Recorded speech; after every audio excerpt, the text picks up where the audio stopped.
Mga hamon ng pagkabansa ng Pilipinas matapos ang ikalawang digmaang pandaigdig. Ang pag-unlad ng nasyonalismo sa Timog Silangang Asya ay nagbigay daan sa higit na pagsisikap ng mga Pilipino, Burmese, Indonese at Vietnamese na isulong ang kanilang hangaring makamit ang kasarinlan para sa kani-kanilang bansa. Balikan natin ito sa aral ng nakaraan, ating balikan. Saan ako kabilang? Philippines, Manila, Spain and US, Jose Rizal, June 12, 1898. Myanmar, Naypyidaw, Great Britain,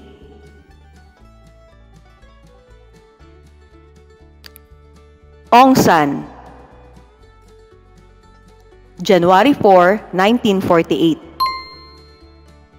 Indonesia, Jakarta, Netherlands, Sukarno, August 17, 1945. Vietnam, Hanoi, France, Ho Chi Minh, September 2, 1945. Tuluyang naging ganap ang kasarinlan ng Pilipinas matapos ang ikalawang digmaang pandaigdig. Unti-unting bumuo ng mga patakaran at polisiya na naglalayong pagtibayin ang pagkabansa nito. Ang pagkabansa ay katayuan o kalagayan ng isang lugar bunga ng pagkakaroon ng tao o mamamayan, teritoryo, pamahalaan at kalayaan o soberanya. Salamin ng katotohanan, #magpakatotoo ka. Lagyan ng smiley face ang bilang na naglalahad ng mga sitwasyon na nagpapahiwatig ng pagkabansa.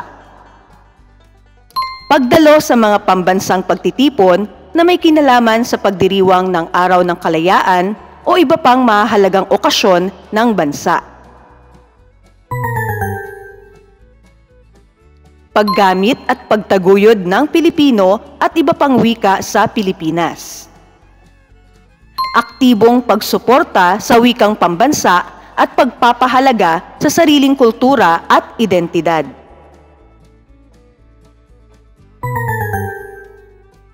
Pagsuporta sa mga adhikain na naglalayong mapabuti ang kalagayan ng bansa tulad ng pangangalaga ng kalikasan, pagsulong sa edukasyon, at paglaban sa katiwalian. Ang pag-aaral at pagbibigay ng halaga sa mga pangyayari sa kasaysayan ng Pilipinas kasama na ang mga tagumpay at pakikipaglaban para sa kalayaan. Pagtangkilik sa mga pambansang sports at pagsuporta sa mga atletang nagdadala ng karangalan sa bansa sa pandaigdigang palakasan. Pagpapakita ng respeto at dignidad sa mga pambansang simbolo tulad ng watawat at awit ng bansa. Ang pagtulong at pagbibigay ng suporta sa kapwa Pilipino sa panahon ng kalamidad tulad ng pagbibigay ng donasyon o volunteer work. Kasabay ng paglipas ng mga taon ay ang pagbabago ng kalagayang politikal, pang-ekonomiya, pangkultura at panlipunan ng Pilipinas. Sa mga pagbabagong ito ay hindi maiiwasan ang pagkakaroon din ng mga hamon. Patuloy ngunit masugid na sinisikap ng bansa na harapin ang mga hamon ng pagkabansa sa pag-asang mapagtitibay pa ito para sa kagalingan ng susunod pang henerasyon ng mga Pilipino. Anong mga hamon ang nararanasan ng Pilipinas sa kabila ng patuloy na pagsisikap nitong mapagtibay ang pagkabansa? Mga hamong politikal. Sa kabila ng pagtatamasa ng kasarinlan, nagpatuloy ang kapangyarihan at impluwensya ng United States sa Pilipinas sa pamamagitan ng makabago at tahimik na paraan ng pananakop na tinatawag na neokolonyalismo. Ang neo ay nangangahulugang bago, samantalang ang kolonyalismo ay ang tuwirang pananakop ng malakas na bansa upang makakuha ito ng kanilang mga pangangailangan. Sa makatwid, ang neokolonyalismo ay tumutukoy sa paggamit ng iba't ibang pwersang politikal, pang-ekonomiya at panlipunan ng isang bansa upang maimpluwensyahan ang isa pang bansa, na kalimitan ang huli ay dating nasakop ng una. Bahagi ng napagkasunduan ng Pilipinas at Amerika ang pagkakaroon ng mga Amerikano ng base militar sa bansa. Nagtagal ang mga ito ng 4 na dekada hanggang sa magwakas ang kasunduan noong 1991 at pinili ng Senado ng Pilipinas na hindi na ito ipagpatuloy. Ngunit sa kabila nito ay nagpatuloy pa rin ang pagpunta ng mga Amerikanong sundalo sa bansa upang magsagawa ng mga pagsasanay. Nakikilahok naman ang mga Pilipinong sundalo sa mga military intervention na ito na isinasagawa ng United States. Bahagi ito ng pagkilala sa nilagdaang MDT o Mutual Defense Treaty noong 1951 na pinagtibay pa ng VFA o Visiting Forces Agreement noong 1999 at EDCA o Enhanced Defense Cooperation Agreement noong 2014. Patuloy rin ang impluwensya ng United States sa kalagayang politikal ng bansa, kabilang na ang eleksyon. Mahalaga para sa kanila na ang mga nakaluklok sa kapangyarihan ay sumusuporta sa mga polisiya nila. Halimbawa, ang pagpapadala ng CIA kay Edward Lansdale, hindi lamang upang sugpuin ang hook, kundi tumulong din na mailuklok sa katungkulan ang isang pangulong mananatiling tapat sa Estados Unidos. Nagpatuloy rin ang pangungutang ng Pilipinas sa mga pandaigdigang pinansyal na institusyon gaya ng IMF o International Monetary Fund at World Bank. At ginamit ang mga ito bilang mga mekanismo para magpatupad ang pamahalaan ng mga patakaran at polisiyang pang-ekonomiya na pabor sa interes ng United States. Dahil na rin sa naging mahinahong paraan ng pananakop ng mga Amerikano sa Pilipinas, ay mas naging madali para sa kanila na impluwensyahan ang asal at paniniwala ng mga Pilipino sa pamamagitan ng media, wika, edukasyon at maging ng relihiyon. Hanggang sa kasalukuyan, ang sistema ng edukasyon na umiiral sa bansa ay batay sa sistemang ipinakilala ng mga Amerikano. Malawakan din ang paggamit ng wikang Ingles sa bansa. Hindi rin may kakaila na ang panlasa ng mga Pilipino sa pagkain, pananamit at iba pa ay may pagkiling sa kulturang Amerikano. Nagsisilbing hamon ang neokolonyalismo sa Pilipinas, bunsod ng sumusunod na dahilan. Patuloy na umaasa ang Pilipinas sa mga dayuhang pamumuhunan at tulong.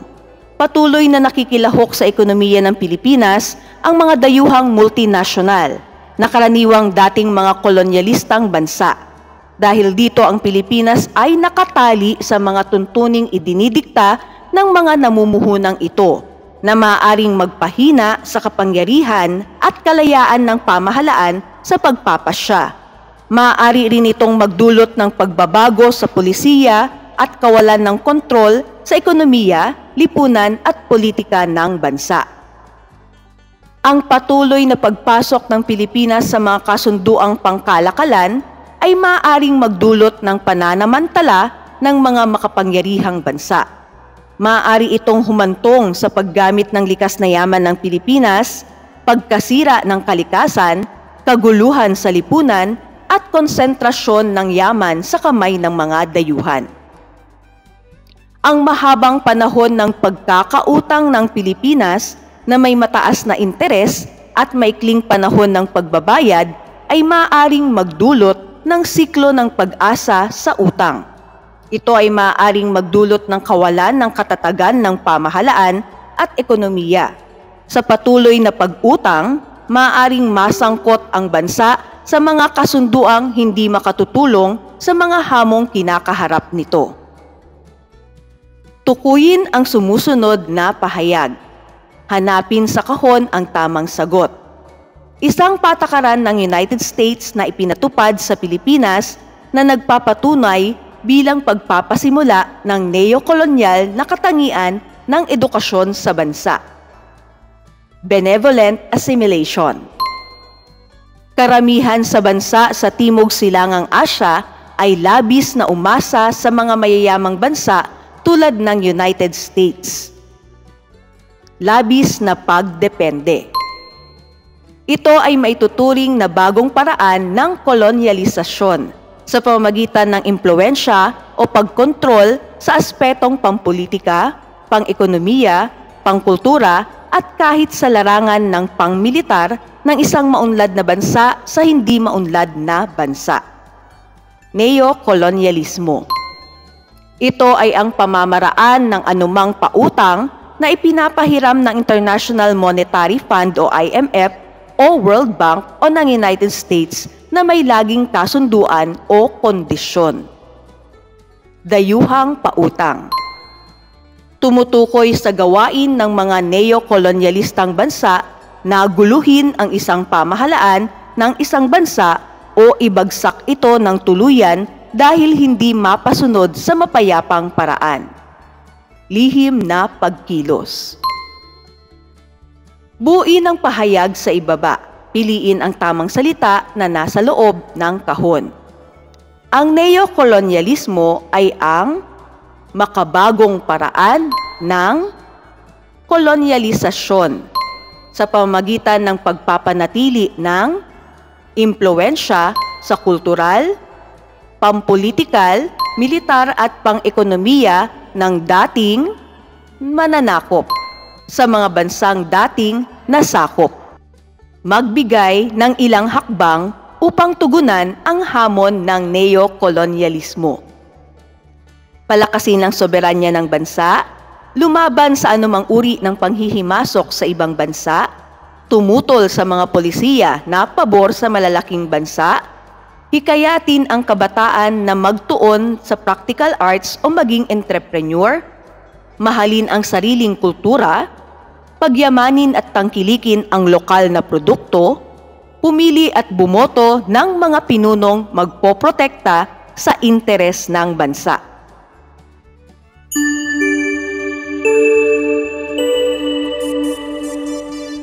Tatlong sangay ang bumubuo sa pamahalaan. Ang ehekutibo na kinabibilangan ng Pangulo, ang lehislatibo o ang Kongreso at ang hudikatura na kinakatawan ng mga korte. Pantay-pantay ang tatlong sangay. Dapat ay walang isa na higit na makapangyarihan at tungkulin ng bawat isa na tiyakin ang pagkakaroon ng check and balance. Ang check and balance ay sistemang tumitiyak na walang may lubos na kapangyarihan sa mga desisyon, malinaw ang tungkulin ng bawat sangay at may kooperasyon ang mga sangay sa pagtupad ng mga gampanin. Ngunit hindi ito nasunod dahil nanatili ang hierarkiya sa mga pinuno kung saan ang presidente o pangulo ang pinakamataas. Dahil dito nanatili ang malaking impluwensya at kapangyarihan ng sino mang umupo bilang pangulo sa pagtalaga at pagbuo ng mga polisiya, paglalaan ng pondo at pagtatalaga ng iba pang opisyal ng pamahalaan. Ang politika ng Pilipinas ay pinamumunuan ng mga oligarkiya mula pa noong panahon ng mga mananakop. Mula sa sistemang kasik ng mga Espanyol, nabuo ang relasyong patron-client sa pagitan ng mga makapangyarihang politiko at mga ordinaryong mamamayan. Ganoon din sa electoralism ng Estados Unidos, kung saan binigyan ng kapangyarihan ang mga mayayamang Pilipino sa pamamagitan ng halalan upang matiyak ang kanilang kooperasyon. Ang mga kondisyong ito ang nagbigay daan sa pag-iral ng elite democracy sa bansa. Ang demokratikong elitismo sa Pilipinas ay naglalarawan ng pagkakaroon ng kapangyarihan at impluwensya sa kamay ng iilang mayayaman at edukadong tao sa kabila ng pagsunod sa mga demokratikong proseso at institusyon. Bagamat ito ay nagaganap sa Pilipinas, posible rin itong mangyari sa iba pang demokratikong bansa. Ang mga dinastiyang politikal at sistemang patronage ay ilan lamang sa mga aspeto na may kaugnayan sa demokratikong elitismo sa bansa. Ang political dynasty o dinastiyang politikal ay tumutukoy sa isang kalagayan kung saan ang kapangyarihan sa politika ay naipapasa mula sa isang miyembro ng pamilya patungo sa isa pang miyembro ng parehong pamilya. Sa ganitong sistema, ang mga posisyon sa pamahalaan ay kadalasang hawak ng mga magkakamag-anak na nagreresulta sa isang uri ng pamumuno na kontrolado ng iilang pamilya lamang. Ang mga political dynasty ay karaniwang makikita sa mga bansa kung saan ang mga pamilya ay may matagal ng impluwensya sa politika at ekonomiya. Issue ngayon, #magpakatotoo ka. Magbigay ng halimbawa ng dinastiyang politikal sa Pilipinas. Magbigay ng mga dahilan kung bakit nagtatagumpay ang dinastiyang politikal sa Pilipinas.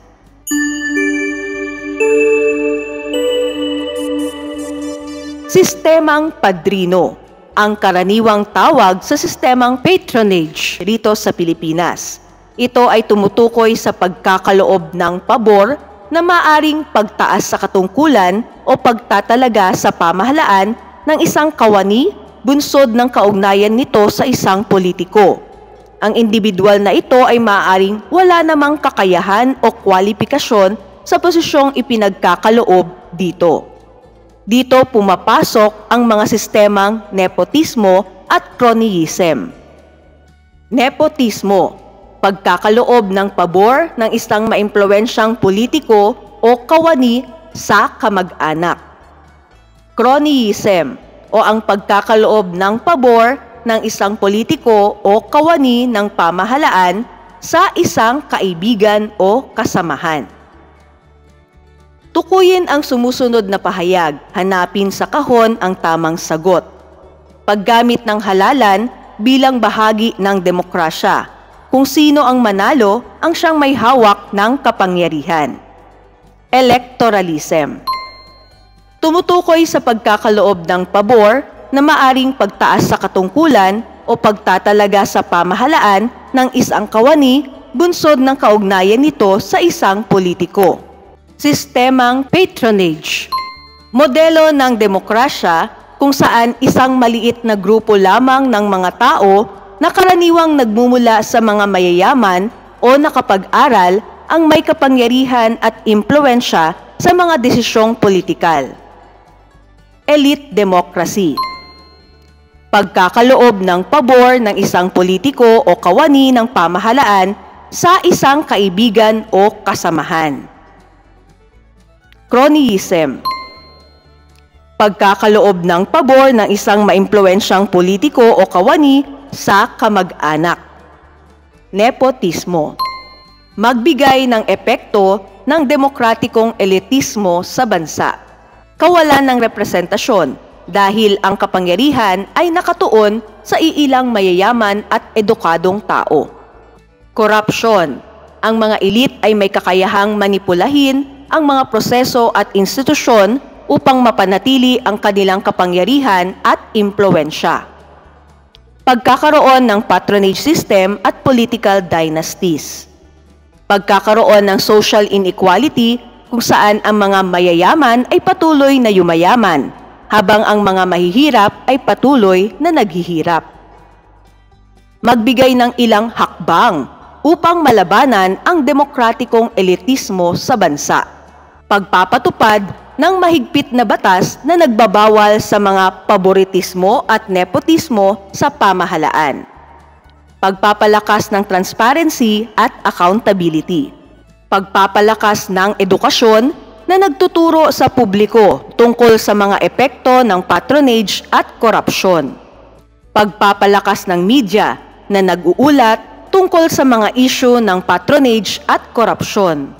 Pagpapalakas ng mga institusyon ng pamahalaan na may tungkuling mag-imbestiga at mag-usig ng mga kaso ng korupsyon.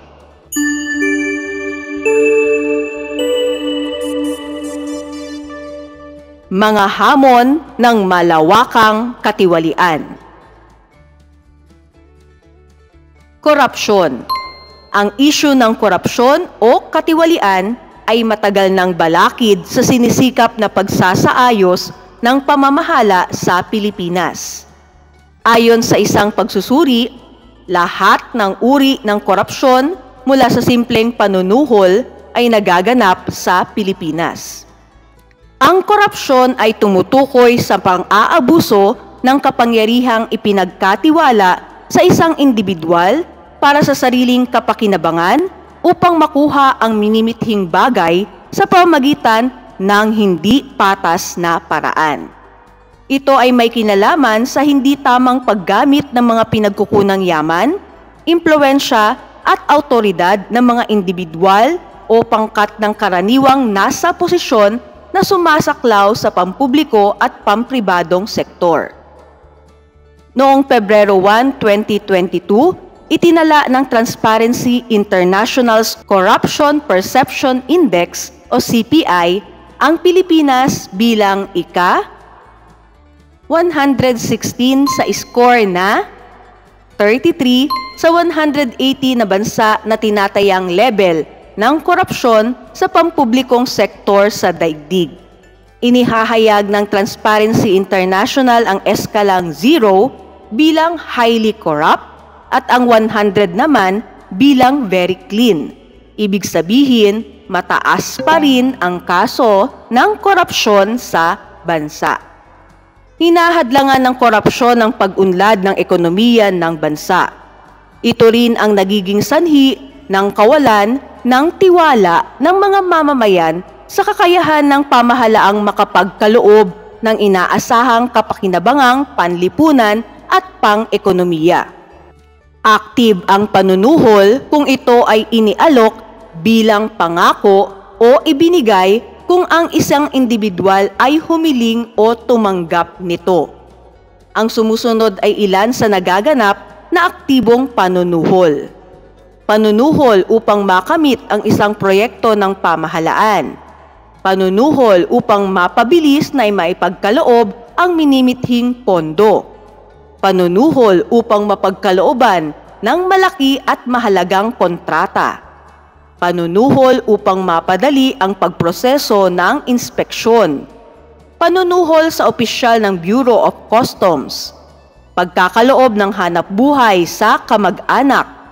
Pagkakaloob ng mga sponsorship at panggastos sa pagbebiyahe. Ang passive na panunuhol naman o bribery ay nangyayari sa panahon ng pagganap ng tungkulin ng isang opisyal ng pamahalaan. Ang sumusunod ay ilang halimbawa ng passive na panunuhol. Seguridad, suhol mula sa kriminal upang maganap ang pagnanakaw. Pagbili at pagkuha o purchasing at procurement. Direktang paghingi ng kickback. Alokasyon ng produkto at serbisyo.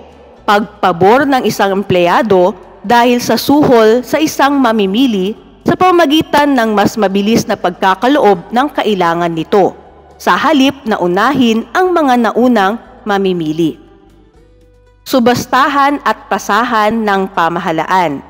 Nagaganap kapag nagkakaroon ng anomalya sa public bidding, tulad ng nepotismo at cronyism. Tukuyin ang sumusunod na pahayag.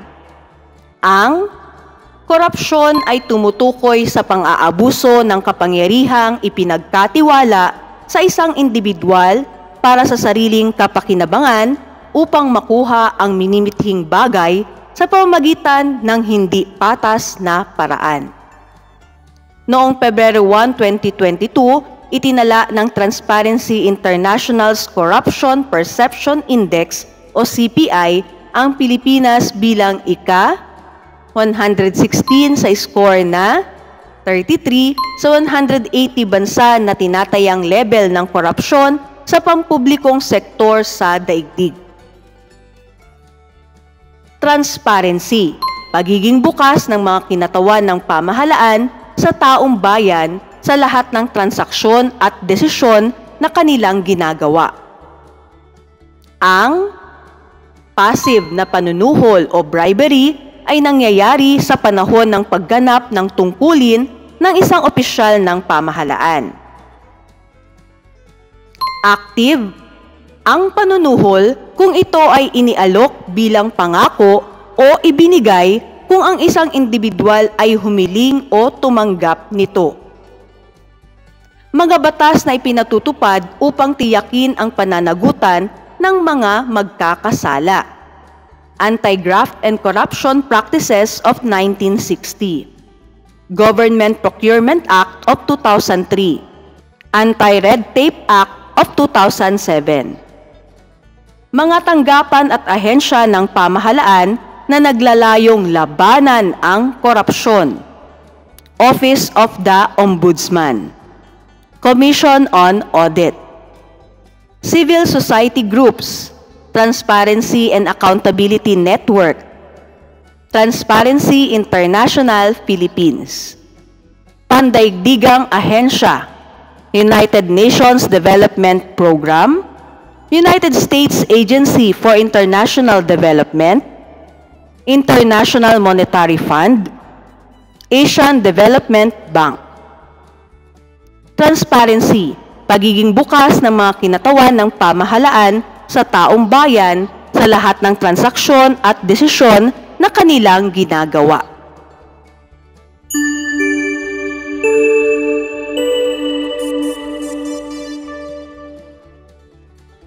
Mga hamon ng diktadura. Ang panahon ng diktadura sa Pilipinas ay tumutugon sa panahon ng batas militar sa ilalim ng rehimen ni dating Pangulong Ferdinand Marcos. Idineklara ni Marcos ang batas militar noong September 21, 1972 sa pamamagitan ng Proclamation Number 1081 at pinamahalaan ang bansa gamit ang authoritarian hanggang 1986. Ang pangyayaring ito ay nagdulot ng malalim na epekto sa Pilipinas. Ito ay naging sanhi ng pagguho ng institusyong demokratiko sa bansa. Dahil sa isinuspende ang saligang batas at pinawalang bisa ang lehislatura, ang kapangyarihan ng bansa ay nalagay lamang sa kamay ni Marcos. Ito ay nauwi sa pagpigil ng mga karapatang sibil, pamamahayag at pagsalungat sa pamahalaan.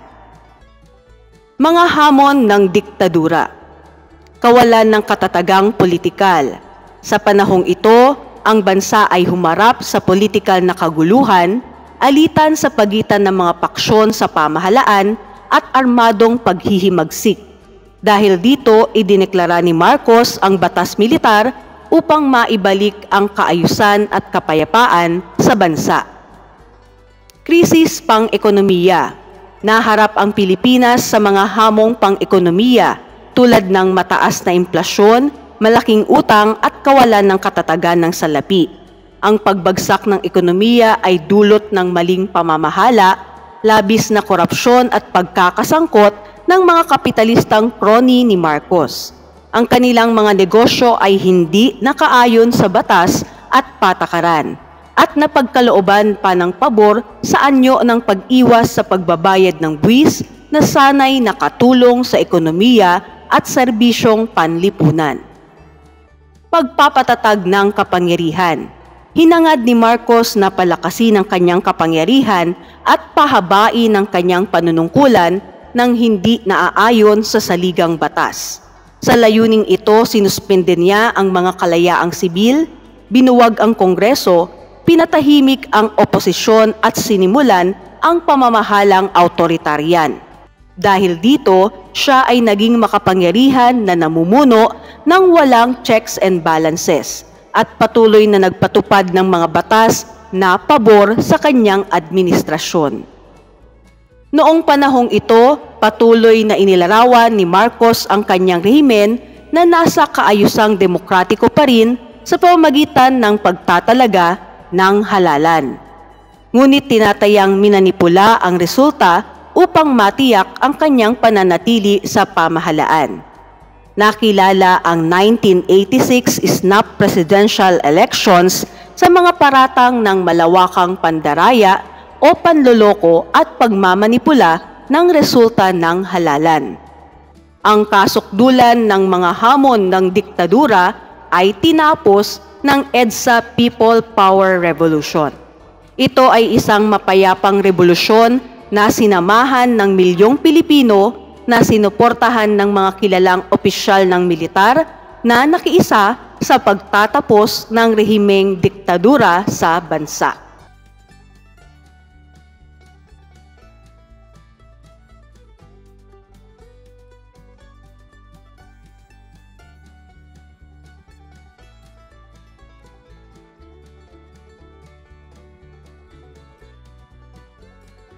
Piliin ang letra ng tamang sagot.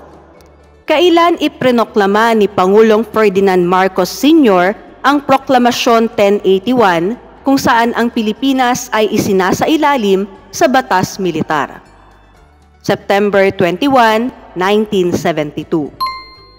Ito ay karapatan ng sinumang dinakip na sumailalim sa tamang proseso ng paglilitis bago bigyan ng karampatang hatol ng hukuman.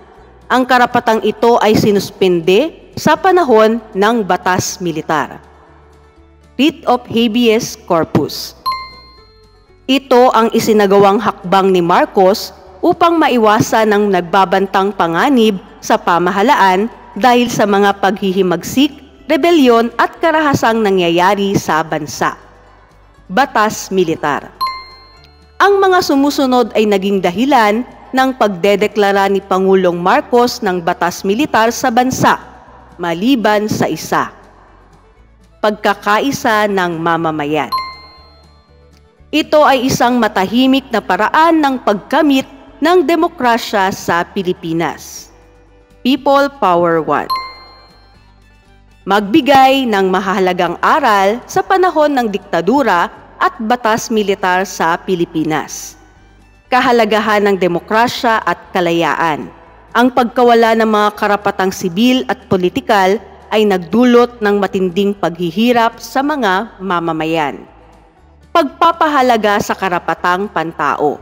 Ang malawakang paglabag sa karapatang pantao ay nagbigay diin sa kahalagahan ng paggalang at pagtatanggol sa mga karapatang ito. Pag-iwas sa korupsyon. Ang malawakang korupsyon at pagdarambong ng mga nasa kapangyarihan ay nagdulot ng matinding kahirapan at kawalan ng tiwala sa pamahalaan.